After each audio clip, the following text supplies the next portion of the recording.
بسم اللہ الرحمن الرحیم۔ عزیز طلباء السلام علیکم ورحمۃ اللہ وبرکاتہ۔ عزیز طلباء، آج ہمارا سبق نمبر 54 ہے جماعت نام اردو قواعد و انشاء کی تفہیم عبارات ہم نے کرنی ہے، اور اس سے پہلے ہم 5 عبارات پڑھ چکے ہیں، اور آج انشاءاللہ عبارت نمبر 6 اور 7 کریں گے۔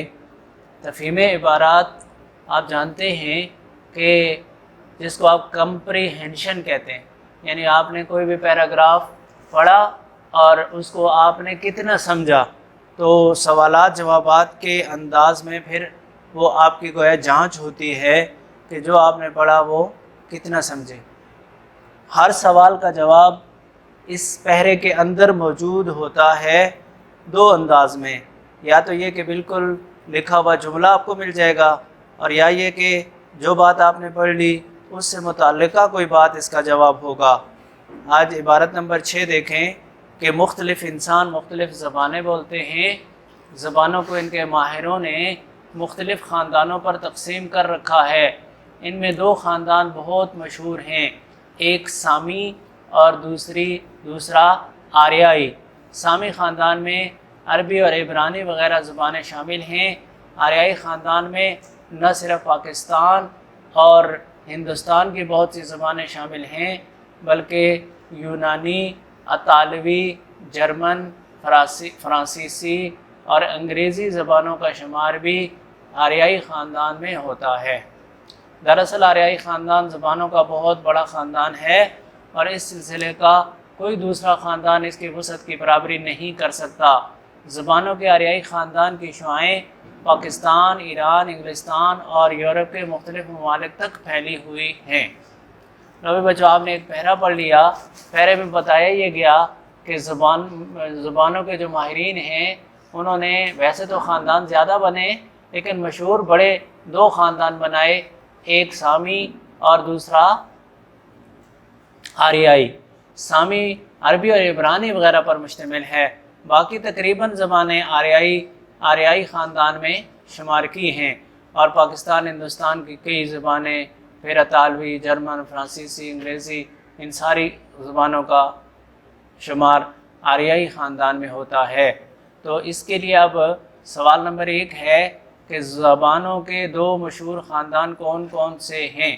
تو بھائی بچوں، آپ نے اوپر پڑھ لیا کہ زبانوں کو ان کے ماہرین نے مختلف، ان میں 2 خاندان بہت مشہور ہیں، ایک سامی اور دوسرا آریائی۔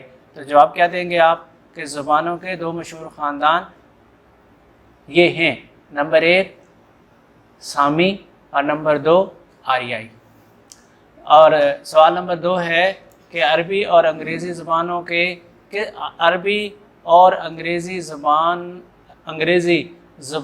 کس خاندان سے تعلق رکھتی ہیں؟ عربی اور انگریزی زبانوں کے کس خاندان سے تعلق رکھتی ہیں؟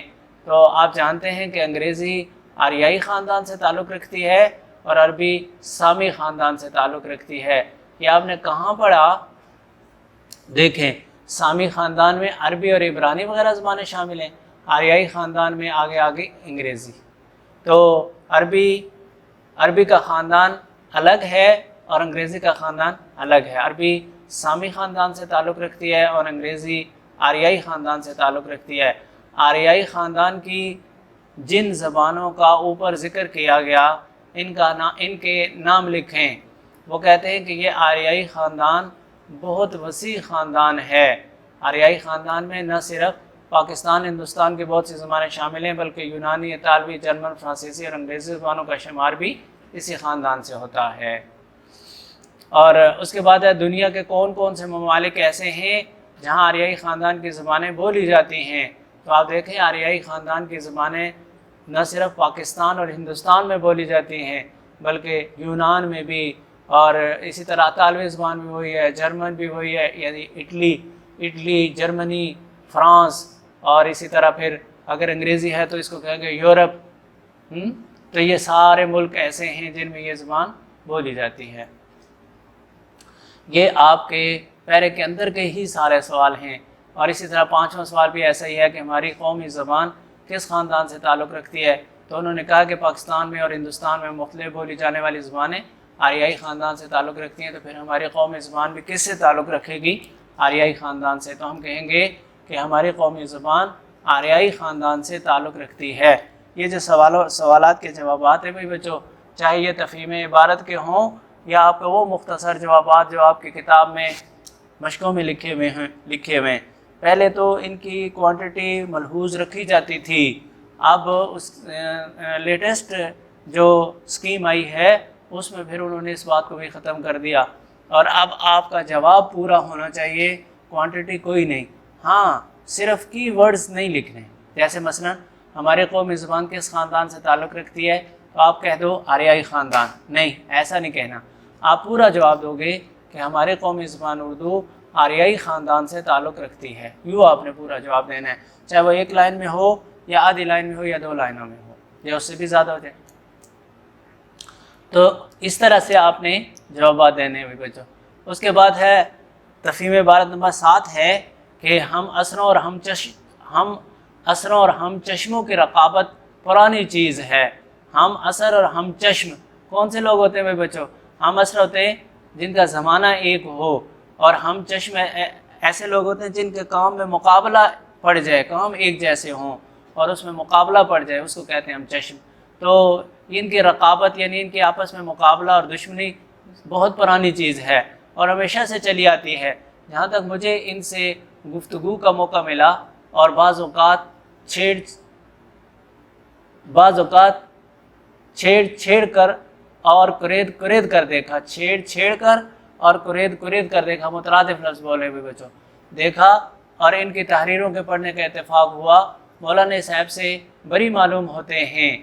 محمد حسین آزاد نے مولانا شبلی کی کتابوں پر کیسے اچھے تبصرے لکھے ہیں، اور جو باتیں قابل تعریف تھیں ان کی دل کھول کر داد دی ہے، مگر ان بزرگوں میں سے کسی نے مولانا کی کسی کتاب کے متعلق کچھ نہیں لکھا۔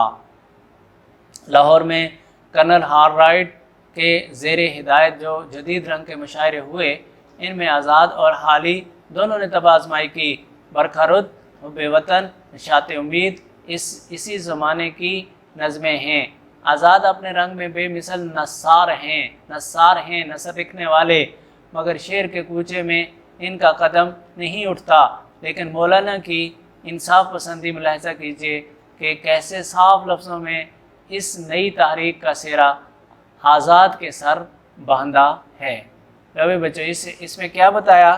اس میں ہمیں یہ بات بتائی کہ ہم اثر لوگ ہوتے ہیں، یعنی ایک زمانے کے لوگ اور ایک ہی کام کرنے والے لوگ، مثلا ادیب لوگ، مثلا تدریس کرنے والے لوگ، مثلا کوئی ٹیکنیکل کام کرنے والے لوگ، مثلا ڈاکٹر، مثلا انجینئر، یہ آپس میں ان کی کچھ نہ کچھ خے مخے چلتی رہتی ہے، کچھ نہ کچھ، کیونکہ ظاہر بات ہے کہ اللہ نے صلاحیتیں کسی کو برابر نہیں دی، انداز سب کا ایک جیسا نہیں، اور اسی طرح استعداد کسی کی ایک جیسی نہیں، تو ہر ایک دوسرے سے آگے بڑھنے کی کوشش کرتا رہتا ہے، اور اس میں جائز اور کبھی کبھار ناجائز بھی، لیکن اکثر جائز مقابلہ چلتا رہتا ہے۔ اور کہتے ہیں کہ جہاں تک مجھے ان سے گفتگو کا موقع ملا اور بعض اوقات چھیڑ کر اور کرید کر دیکھا، ان کی تحریروں کے پڑھنے کا اتفاق ہوا، مولانا صاحب سے بری معلوم ہوتے ہیں۔ کہتے ہیں مولانا حالی کی جو تحریریں ہیں ان میں نے دیکھا کہ ان کے اندر یہ رقابت موجود نہیں ہے۔ محمد حسین آزاد نے مولانا شبلی کی کتابوں پر کیسے اچھے تبصرے لکھے ہیں، اور جو باتیں قابل تعریف تھیں ان کی دل کھول کر داد دی، مگر ان بزرگوں میں سے کسی نے مولانا کی کسی کتاب کے متعلق کچھ نہیں لکھا۔ لاہور میں یعنی مولانا شبلی نے بھی اور اسی طرح مولانا آزاد نے بھی، کسی نے بھی کچھ نہیں لکھا۔ لاہور میں کرنل ہاررائٹ کے زیر ہدایت جو جدید رنگ کے مشاعرے ہوئے، ان میں آزاد اور حالی دونوں نے طب آزمائی کی۔ برکھا رد، حب وطن، نشاط امید اس زمانے کی نظمیں ہیں۔ آزاد اپنے رنگ میں بے مثل نثار ہیں، مگر شعر کے کوچے میں ان کا قدم نہیں اٹھتا۔ لیکن مولانا حالی کی انصاف پسندی میں ملاحظہ کیجیے کہ کیسے صاف لفظوں میں اس نئی تحریک کا سہرا آزاد کے سر باندھا، یعنی اگر ان کی آپس میں کوئی چپکلش ہوتی تو وہ ایسا مولانا حالی نہ کرتے۔ لو بھائی بچوں، سوالات میں سے نمبر 1 سوال ہے کہ اس عبارت کا موضوع عنوان تحریر کیجیے۔ تو بچوں، آپ نے اس پیرے کو پڑھا اور موضوع تو کئی ہو سکتے ہیں، لیکن جو قریب تر موضوع ہے وہ کیا آپ کے ذہن میں آ رہا ہے؟ میرے ذہن میں بچوں آ رہا ہے کہ مولانا الطاف حسین حالی کی انصاف پسندی، اور نمبر 2 عبارت ہے کہ اس عبارت میں مولانا سے کون مراد ہے؟ تو مولانا سے مولانا الطاف حسین حالی مراد ہیں۔ نمبر 3 سوال ہے کہ مولانا کس عیب سے بری تھے؟ یہ جو ہم اثروں اور ہم چشموں کی رقابت ہوتی ہے، اس عیب سے مولانا حالی بری تھے، وہ ان کے اندر یہ عیب موجود نہیں تھا۔ جدید رنگ کے مشاعروں میں کس قسم کی نظمیں پڑھی جاتی تھیں؟ جدید رنگ کے مشاعروں میں نظمیں جو پڑھی جاتی تھیں، کہتے ہیں کہ وہ جیسے مثلاً برکھا رت، حب وطن، نشاط امید۔ کتنے نام لکھے ہوئے بچوں؟ برکھا رت، حب وطن، نشاط امید، 3۔ تو آپ کہو گے کہ جدید رنگ کے مشاعروں میں برکھا رت، حب وطن اور نشاط امید جیسی نظمیں پڑھی جاتی تھیں۔ سوال نمبر 5 ہے کہ نثار کے معنی لکھیے۔ نثار کا معنی ہے نثر لکھنے والا، نثر۔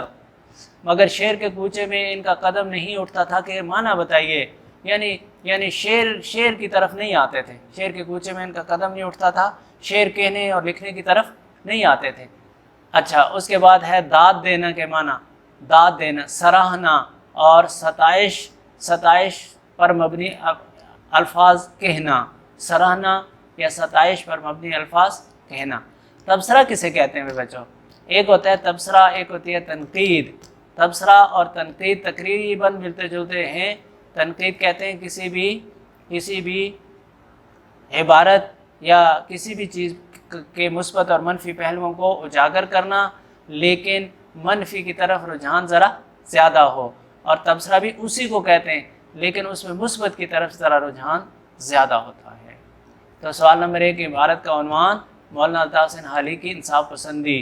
عبارت میں مولانا سے مراد مولانا الطاف حسین حالی۔